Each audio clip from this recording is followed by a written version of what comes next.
It's Randy Chavez on guitar.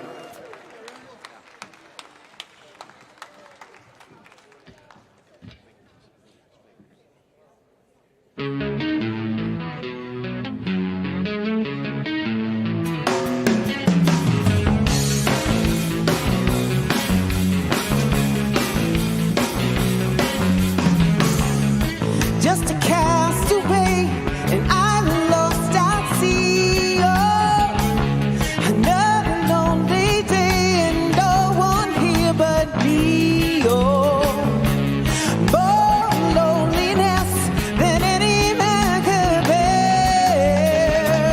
Rescue me before I fall into despair. Oh, I'm sending SOS to the world. I'm sending SOS to the world. I hope that someone gets mine. I hope that someone gets mine.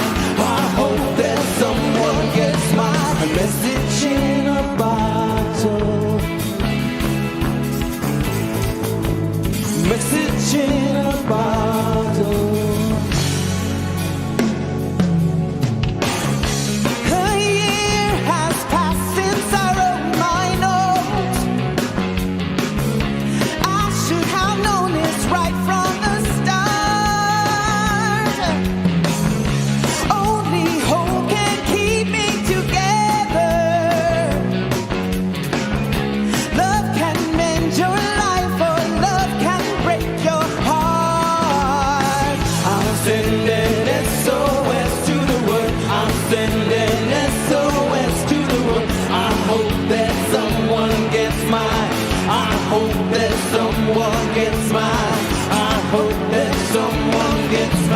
Message in a bottle. Message in a bottle, yeah. Oh, message in a bottle. Message in a bottle.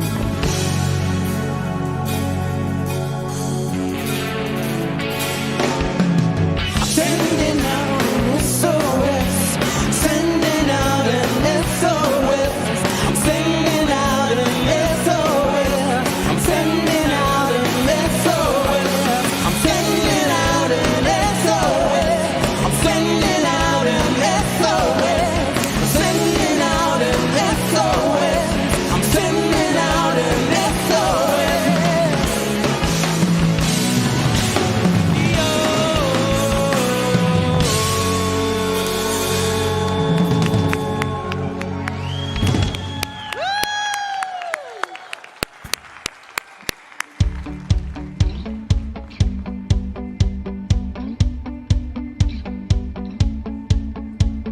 Hey everybody, my name's Bobby. Welcome to Mile High Church. Thank you so much for spending part of your weekend with us, especially if you're new. Our vision, Oneness Revealed, a world of love, peace, and abundance for all. Our mission, to serve as a spiritual beacon for personal empowerment and global enlightenment. Before we get started today, we want to give you a look at a few things coming up around Mile High Church for you and your family. Come support our youth ministry and their many offerings while spending time with your pals, chowing down. Gluten-free and vegetarian options will be available. Also next Sunday, Healing Together Through Addiction and Recovery. Explore communication, trust, and the recovery process for loved ones and/or yourself.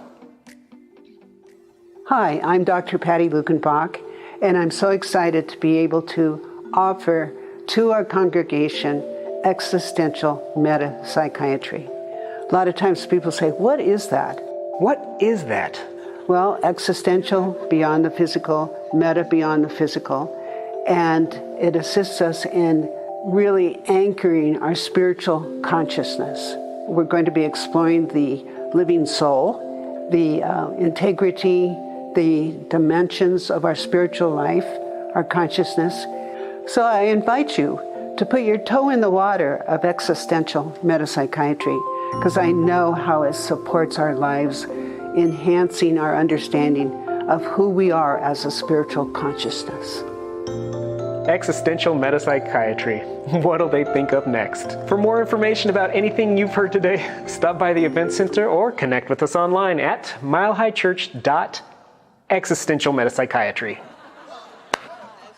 Oh, good morning, friends. Will you sing with me? Let's move our bodies. Yeah, it's a good day, yes? Woo! Oh, yeah.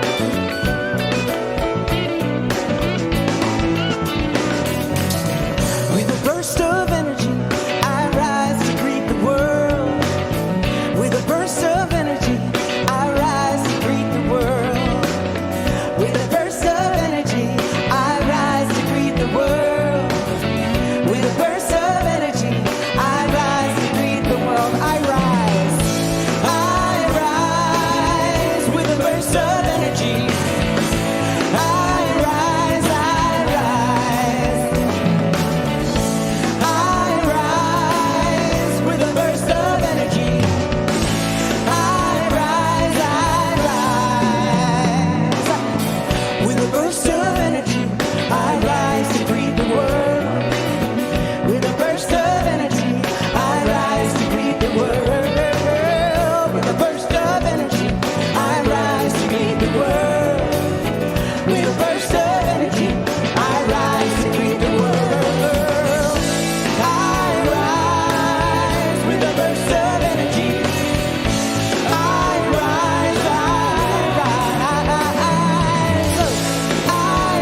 Laura Berman, thank you so much. Thank you, Stephanie. Beautiful.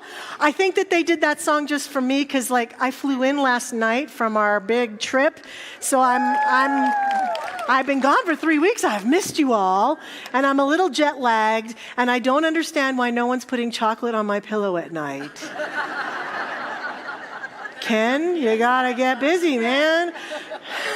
For so many weeks, every night, someone was putting a little piece of chocolate on my pillow. It was delightful, wasn't it? We loved it. And there's no pastries when we meditate. We've got to work on that, you guys. I'm glad to be back. It's so great to see you all and to be in community once again. If you're brand new and have been here in the last 3 weeks and I haven't had a chance to meet you, I would love to meet you after the service, so please come say hi. And I'm delighted that we get to be together in this beautiful community experience. Joyfully get to acknowledge that we're continuing to celebrate our practitioner presence here at Mile High Church. And so later on, we'll acknowledge all of our practitioners, but joining us this morning in prayer is Patrick Slay, and in readings is Annie Garcia, and they are practitioners in our wonderful practitioner corps, so we're delighted to have them joining Jackie and myself for our service today, so you'll hear from them in a little while. And I want to acknowledge one of our favorite teachers here at Mile High Church. Edwene Gaines made her transition into the next life experience this past week. She was a beloved teacher all across the world in New Thought, teaching prosperity principles. And one of the things that she used to do when she would come here or speak anywhere is that the first words out of her mouth when she took to the stage were always, "My name is Edwene Gaines, and I am a woman of power."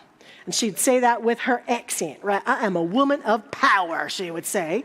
And so today, as we honor her, we are going to celebrate her life through lighting our memorial candle. And I'm going to invite all of us to claim ourselves as Edwene would claim us. You can say with me, "I am a person of power. I am a woman of power. I am a man of power," whatever you want to call yourself. But I'm going to light this candle, and in honor of our beloved, we are going to claim ourselves to be beings of power today. So please, as we surrender her into this next life experience, we say to ourselves, "I am a person of power." Thank you, beloved Edwene Gaines. We bless her on her way. And now to continue that blessing energy, we're going to step into spiritual practice together. We're going to sing, have some silence, and then Patrick will pray us in. Let us begin.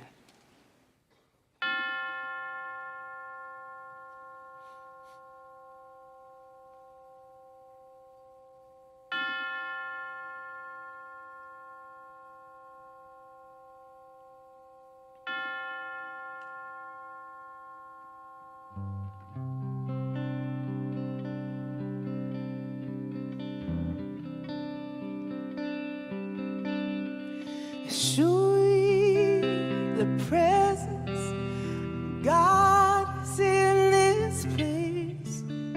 I can feel the mighty power and the grace.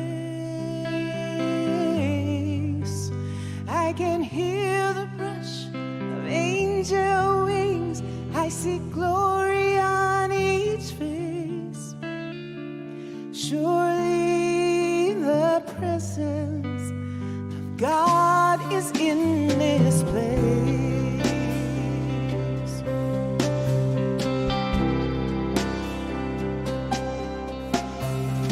Surely the presence of God is in this place. I can feel the mighty power and the grace.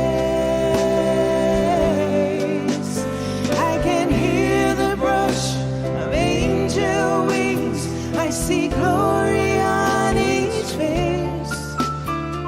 Surely the presence of God is in this place.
as we breathe into this moment, knowing that God is that divine love intelligence that flows through all, in all, and as all. God is the sun as it hits the Rocky Mountains, the birds singing in the trees, the dew on the grass growing beneath our feet. I do know and affirm this beautiful day is a blessing to each one of us. As we enter this day with a joyous enthusiasm, experiencing this God presence, knowing that Mile High Church is accepting of all faith traditions, knowing that this time together is just as it needs to be for each one of us, sending out blessing to everyone who may be experiencing challenges in this life, experiencing loss or grief, holding each and every one of them in that divine love and light. Knowing that Dr. Michelle is divinely guided in her talk today, expressing and experiencing life as she knows it for each one of us to hear and to understand. I am so grateful for this time together, for this experience and expression of God through each one of us. As I release this now into the law, knowing even as I speak it, it's already given. And so it is.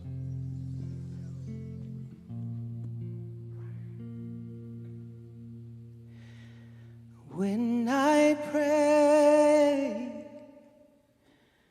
I feel my heart go deeper. My heart go deeper into my God. When I pray, I feel my heart go deeper. My heart go deeper into my God. Right here, right now, right where I am, I pray. Right here, right now, right where I am, I pray. And I pray, I feel my soul go deeper, my soul go deeper into my God. When I pray, I feel my soul go deeper, my soul go deeper into my God. Right here, right now, right where I am, I pray. Right here,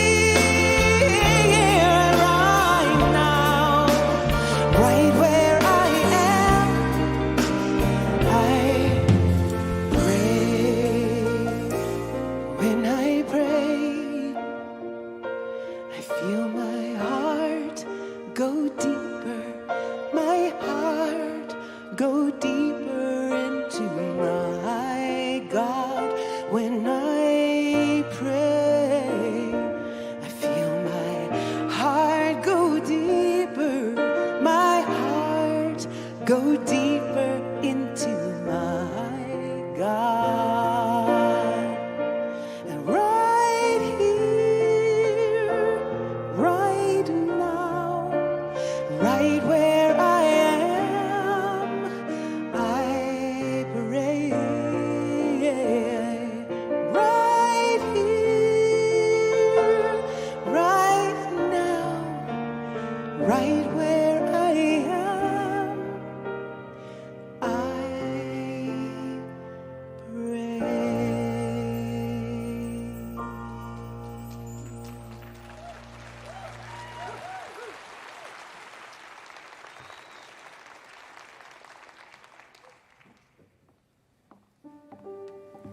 Hi, everyone. I'm here to share two short but powerful passages, and they flow directly into Dr. Michelle's message this morning. The first reading is by Thomas Merton, and he wrote, "The beginning of love is to let those we love be perfectly themselves, not to try to twist them to fit our image. Otherwise, we love only the reference to ourselves we find in them." The second message is by Terry St. Cloud, and it goes like this. "And if, when it is all over, I'm asked what I did with my life, I want to be able to say, I offered love."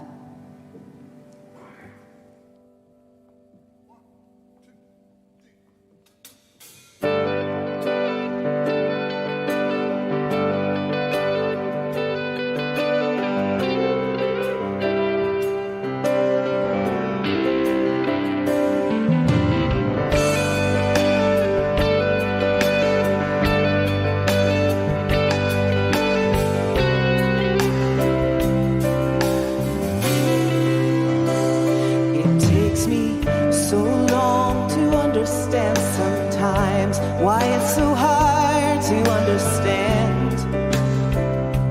Sometimes it takes me 2 or 3 times to get it right. It takes so long to get it right. Sometimes I've got some coins in my pocket.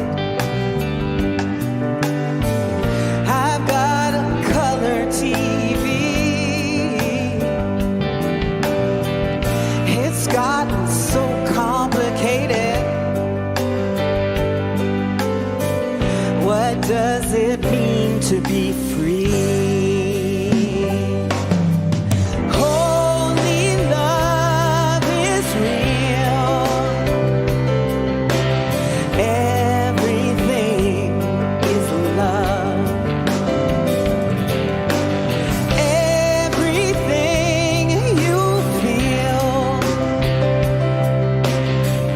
That's what your world is made of.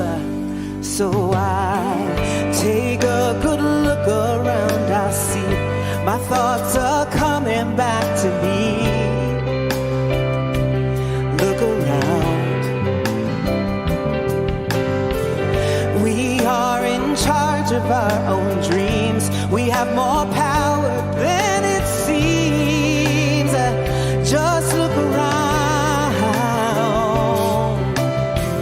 Why don't you show me who you're loving? Then show me just who you hate. I'll show you all of your angels guarding your heaven's gate.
your world is made. Oh, love,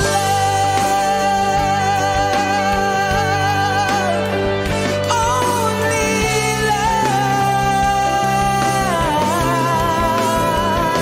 It's only love, love, yeah. Only love, love, love, yeah.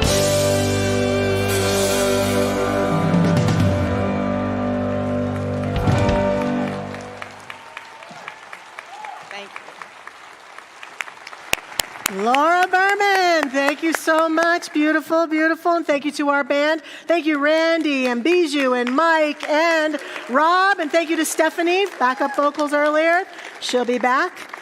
Oh, thank you, thank you. That is a very special song to me. And I'm so grateful that Laura was willing to sing it. I actually requested it of her. And she doesn't have to sing the things I asked her to sing. But I'm really grateful that she did. Because this song is a Melissa Etheridge song. Our girl, Melissa, and a beautiful, beautiful part of her Fearless Love album, which has all sorts of inspirational songs, I think, for the world that we're living in today. And this song really speaks to me. I love to use music as a way to uplift myself and to remind myself of the truth of this universe. And I think it's a powerful invitation for us all. We like to think that there's one world, but there are as many worlds as there are us.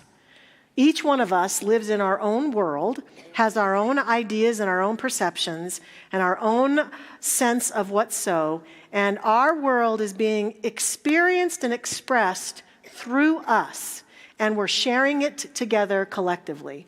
And there's some really powerful things that this song brings out. And my message today is called Love and Hate, Two Sides of the Same Coin, because of one line in this song. She says in the song, she says, come on, show me who you're loving, then show me just who you hate, and I will show you all your angels that guard your heaven's gate. To me, these words say to us that the world we're building of these very powerful things that we call love and hate are forming and fashioning the world that we're creating. And we know this to be true in this beautiful teaching of Science of Mind and Spirit, where we share and talk a lot about the world that we're co-creating. And it matters in your world and my world, in our collective experience, who and what we're loving and who and what we're hating, because those things, those strong experiences are building a reality. And I've noticed, I don't know, maybe you've noticed too, that humanity sometimes has a huge challenge in our levels of hatred of each other, in the ways that we behave towards each other, that come out of what we might call hate or spite or resentment or anger or frustration or misunderstanding or arrogance. There's a lot of words that we could use that fall into this category. And in this song, she's saying, hey, these things are angels that are guarding your heaven's gate. You and I cannot experience the kingdom of heaven to the degree that we continue to indulge ourselves in these experiences, in these ideas, or these ideals. And so we get to challenge ourselves today, because I've noticed that coming from those negative places never works for me. It never gets me what I really want. But we persist in behaving in that way, in many ways. And it could be argued, you'll have to feel into this for yourself, it could be argued that it's been made worse than ever by a couple of really key things. Social media allows us all to write anything we want, to post anything we want, without ever verifying if there's any truth to it whatsoever. But as long as it matches my worldview, I feel empowered to post it or say it. But we don't know for sure sometimes. We get to check ourselves. is what I'm posting, can I prove that it's true? Is it true? And what will it do, and what impact will it have on the people who are reading it? And do I think about that? And the 24-hour news cycle, where we're given little small bites and bits of what's happening in the world or what someone said. We never quite know, is it being taken out of context or not? But it feeds and fuels a worldview, and so we're prone to fall for it and believe that what we're hearing is the absolute truth without ever testing it, without ever finding out if what I'm hearing is true or what I'm seeing is true. So we can easily, in this day and age, fall into the trap of hatred, fall into the trap of make wrong, of criticism, of negativity, because we're being shown things that might support that worldview. And I ask us to consider today, as we take a look at these sides of the coin, what kind of life or world do I really want to build? And more importantly, I invite each one of us to ask ourselves, what am I doing or who am I being to create that world? Because some of us with the best intentions, some of us right here in this place would say, I want a world filled with love and peace and joy. And then we will post the most negative dang thing on social media you've ever seen. Are we in alignment with who and what we say we want to experience? Because it matters. It makes a difference. We are building our own life individually and collectively by these ways that we behave. I think that we need a new strategy to deal with this coin. And I call it the two faces of the same coin, because hate and love are powerful builders of a world. One can destroy and destroy powerfully, magnificently, and one can build magnificently. And it becomes then a question of which of these approaches am I using in my life? So to help us create some context for this, I have for us today a pop quiz. Take a deep breath for those of us who have test anxiety. You don't have to fill anything out. You don't have to turn anything in. You don't even have to tell me or anyone in this room what your answer to my pop quiz might be. But here is the pop quiz. The question, it's a multiple choice question. To really move towards healing, peace, love, oneness in our individual and collective world, should we, A, judge, make wrong, criticize, hate others, hate the system, hate the social constructs, hate other faiths, hate the government, or hate each other? A. B, should we only focus on the good and ignore anything that is negative, bad, or perceived to be negative? Or C, look at that which appears to be negative, bad, or challenging and see through it to the capital T truth of it. Think about that for just a minute, which answer you might pick. There was some giggling on answer A, and that makes some sense, because in my mind, answer A is what many of us have been attempting to do, and it's not working. It's not working. It never will work. It never has worked. Throughout humanity, creating and recreating and building a world of peace and love and healing and joy through hatred and criticism and make wrong and all that. It's just not going to work. It's never going to work. So the question then becomes, how do I stop indulging myself in those energies? How do I stop myself from falling into the trap of that? From actually thinking that it makes a difference. And I get it, because those feelings, those behaviors, those thoughts, those ideas, they feel like they have some oomph and they have some power. And that if I could just have them strong enough, I could make people hear and see the truth of the errors of their way. If I could just post the right thing, it would show everyone to stop going down that path. It doesn't work. It just doesn't work. And my favorite quote about unforgiveness has been mostly attributed to Carolyn Mays. And she talks about how resentment is like eating poison and hoping the other person will die, right? And so I would say to us today that behavior on that side of the coin that falls into the hateful, critical, anger, make wrong is like taking poison and hoping the other person will die.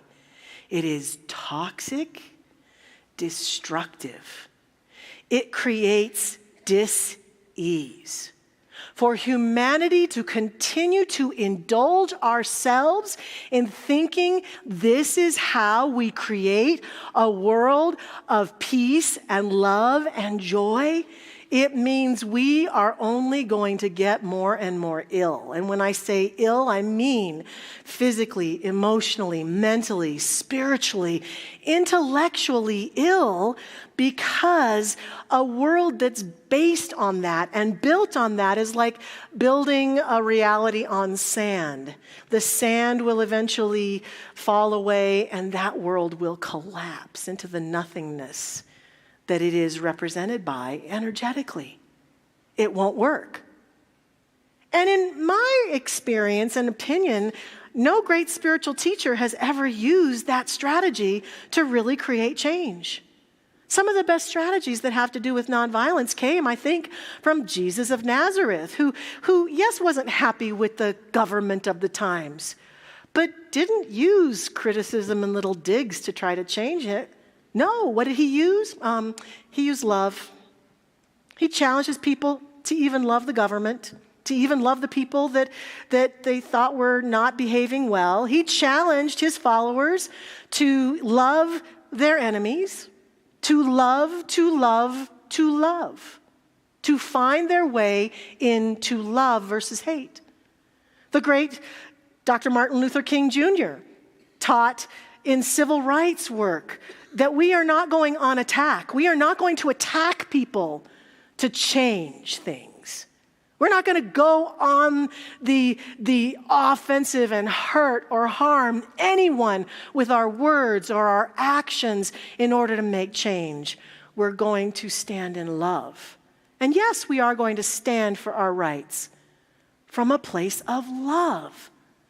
These teachers and many others, I could go on, but I only have so much time, have taught us and shown us there is a way beyond hatred and vitriol and anger and words that harm or hurt to make meaningful and powerful changes in our world. And it all sets upon the individual heart who's willing to say, enough. And I ask today, with great love and respect of each one of us in the room and those of you watching online, enough of the hate, please. Let us stop. Let us stop. We have more power than we think is another thing that is sung in that song. We make a difference. We just came back, a number of us, I see many of you in the room, from a cruise together for the solar eclipse that occurred in Iceland. And there were 57 of us on a ship, I think of about 1,000 or 1,200. And it was really interesting to me because there were times when we weren't all together, of course. We didn't follow each other around every second of the cruise, but many times Ken and I would sit down with someone and we'd start talking and we'd say, oh yeah, we're with the Mile High group. And there were people from all over the world on this cruise, and every single time they'd say, oh, I've met those people. Those are really nice people. They're really loving people. Yes. really sweet, kind people. That was what they would tell us over and over again, every time. And it was so impactful to go, here we are, 57 people on this ship, and we're making an impact. We are having an impact just being who we are and having fun and being loving and kind and sweet to people from all over the world. We have more power than we think. Is that you, Bridget? Hi, Bridget. We have more power than we think. And I think this is true in our daily lives. Our choice to stand for the highest, for love and peace, it makes a huge difference. To stand for respect and love and light. To certainly stand for what we believe, but to do so from a place of preference and a place of centeredness absolutely makes a difference. So in my mind, A won't be the solution. Now, B is close. B is forged out of the spiritual notion that all we need to do is think of God and be in alignment with God and be in love all the time, and then we can change the world. The challenge with B, though, is that it's a challenge that some spiritual teachers who I would call absolutists bring forth to us, that many can practice.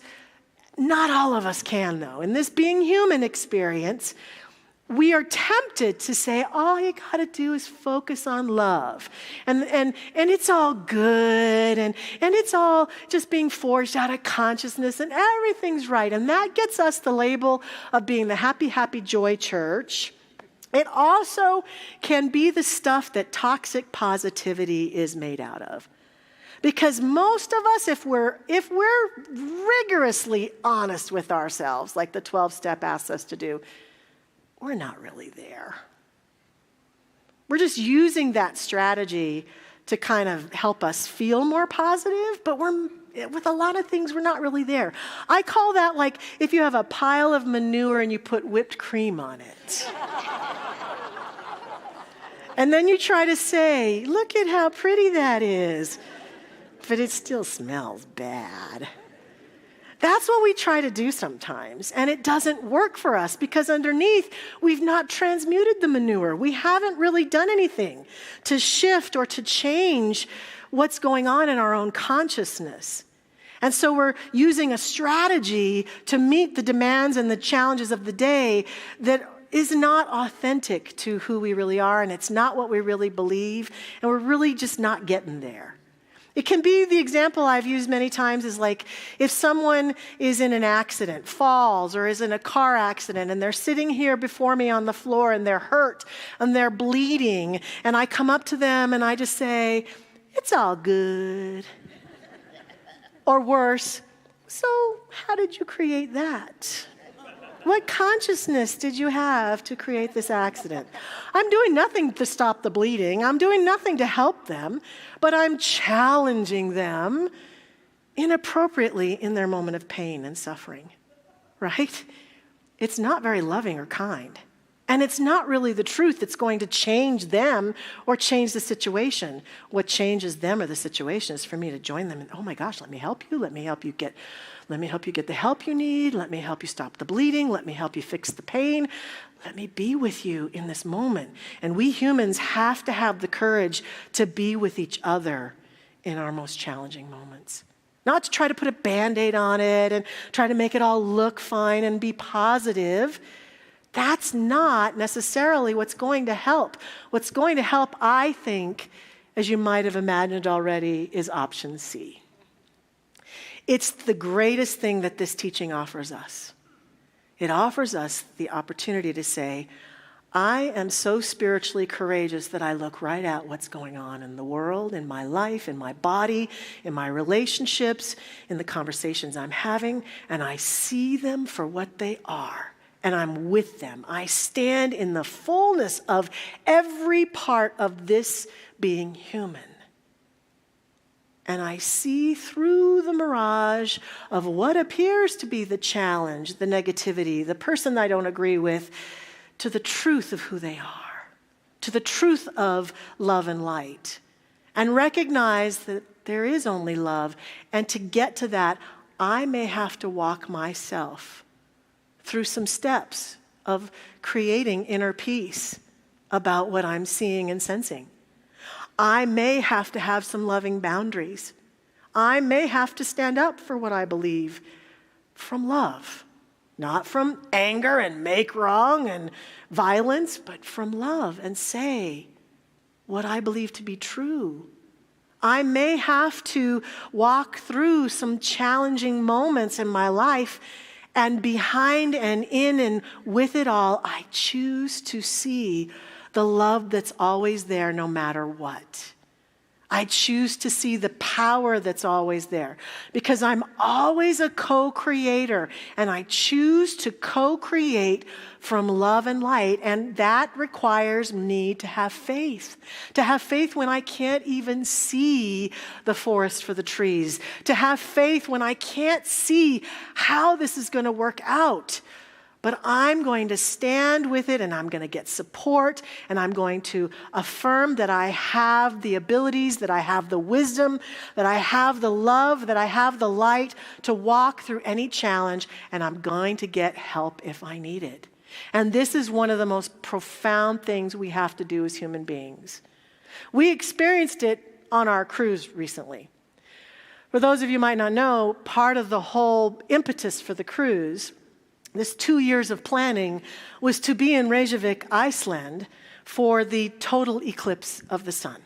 And beforehand, we talked about how when the sun disappears as the moon passes over it, modern human beings do not panic and go crazy thinking the world is ending, because we have science and we know now that's what goes on. But think about humans for whom this happened many, many, many moons ago, who had no clue. Suddenly, in the middle of the day, it's as dark as night, and it doesn't make any sense. And there's a different feeling in the air for sure. But on this particular day, during this particular cruise that we'd planned 2 years for, it was extremely cloudy and rainy in Reykjavik, Iceland. And a number of people were hither and yon, and a number of us gathered on one of the top decks of the ship. And it was our group and probably a few hundred other people. And some of us were cloud busting. We were like sending energy to try and get the clouds to part. I do this with love, but please part. And it wasn't working. Although there was one moment when the clouds just sort of parted, and you could see the moon was covering the sun, and we all went, oh! And then the clouds came right back and covered the whole thing up. We sat out there in the rain together, and we had faith. And we could not see the eclipse. Never saw it again, but we experienced it. We felt it. It was a change in the energy, and it was a change in the level of light. It got darker than it had gotten dark at nights there, because we were so far north, the sun hardly ever really set this time of year. But during that minute or so, it was completely dark. And there was a vibrational experience. And I think we all left saying we experienced the eclipse, even though we couldn't see it. Never saw it. And I'm suggesting and saying to us today that even though you can't see it, sometimes it's really hard to see with the things going on in the world. That love, that light, it's always there. It doesn't go away. We have access to it. We can tap into it. We can feel into it. And we can use it to guide ourselves forward in making choices about how we speak and what we say, and how we act and what we do, and how we live, and how we support each other from love if we choose to. But it requires us to be willing to give up that other stuff. And when we are unable to give up that other stuff, to do the holy sacred work, to say, what is it about this that means I'm unable at this moment to give up the hatred or the vitriol or the anger that I'm allowing to keep me separate from that situation or that person?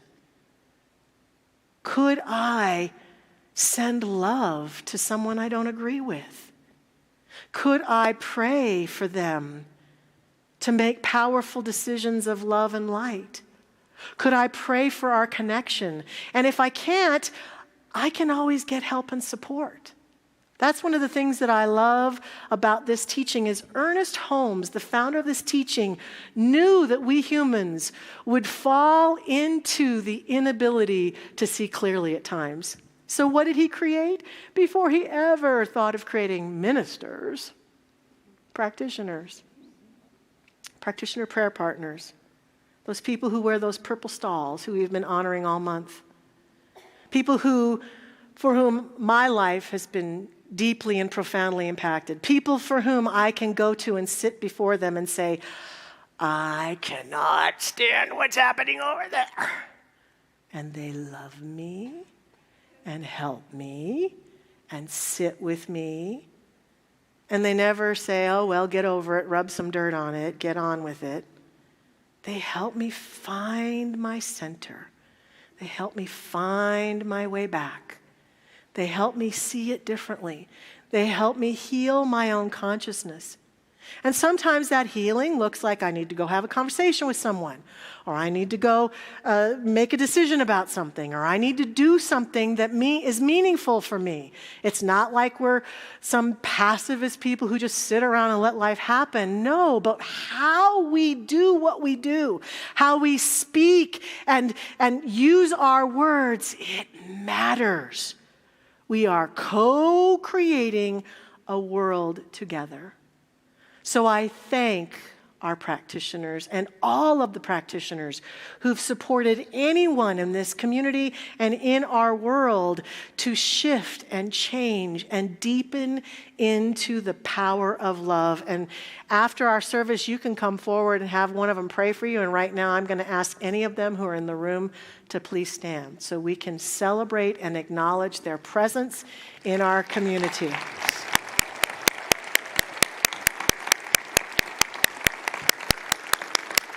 Look at them, beautiful beings of light.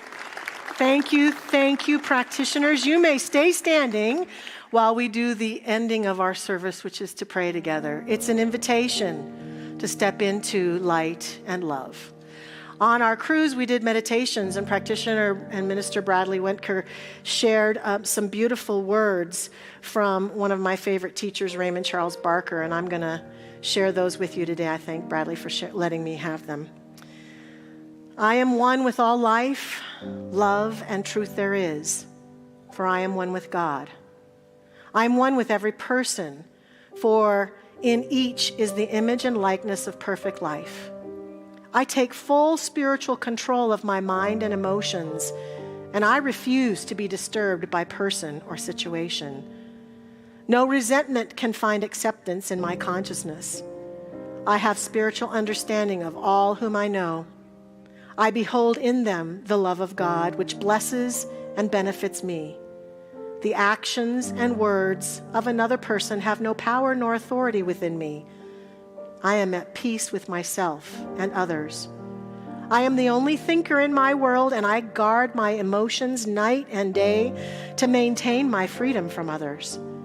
The only relationship I can have with any person is one of love, understanding, and peace. I am a free and uncluttered expression of God. I am a free and uncluttered expression of God.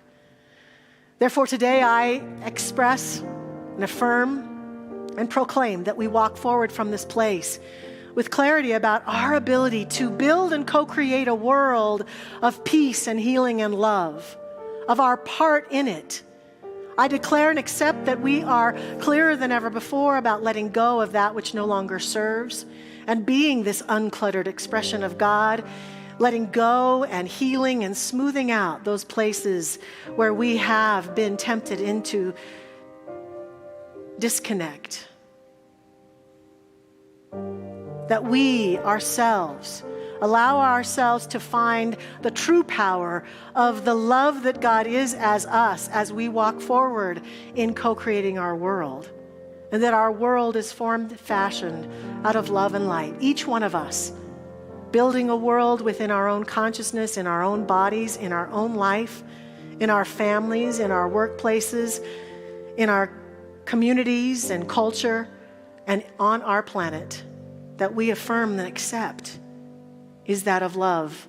That we take our rightful place today and every day in this reality that we are co-creating together, accepting and affirming that we are changing the world in a positive and powerful fashion every time we make this choice to do this holy work, to love, to be loved, to live in love, to live in truth. I accept and affirm that this is who and what we are, and I give thanks for it right here and right now. As I release this word into the action of the law in faith and trust and wholeness, I know that it is done as it has been spoken, and I simply let it be. And so it is. Amen.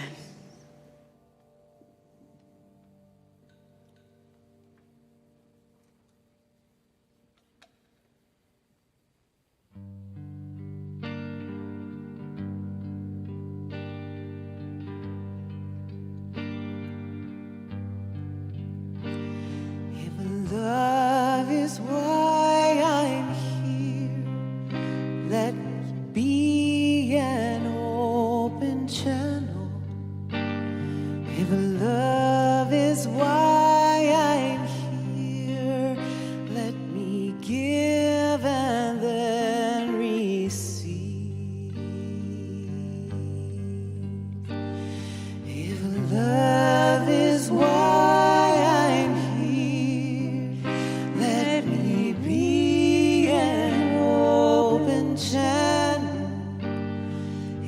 love is why I'm here. Let me give and then receive. Give and receive. Give.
Beautiful. Thank you. Love is why we're here, so we get to be an open channel right now as we share in tithes and offerings. And so today we invite you to give from that place of love and recognize that as we give, we do receive, that in the act of giving is receiving. It's a joyful, joyful moment. And so as you prepare to give your gift today, whether it's online or through text to give or however it is that you do that, let us center ourselves in that love and speak our affirmation together. So please say with me, divine love as me blesses and multiplies all that I am, all that I have, and all that I circulate. And so it is.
Yes, we are. With love, we're always indestructible.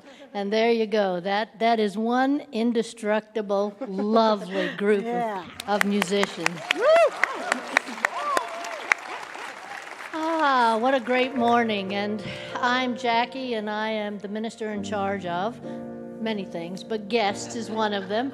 But I'm going to be out at the Welcome Center. So if you are new here to Mile High, please come by and stop in and say hello. We have volunteers there.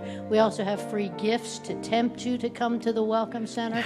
So please stop by. We would love to talk to you about our teaching and also about Mile High Church.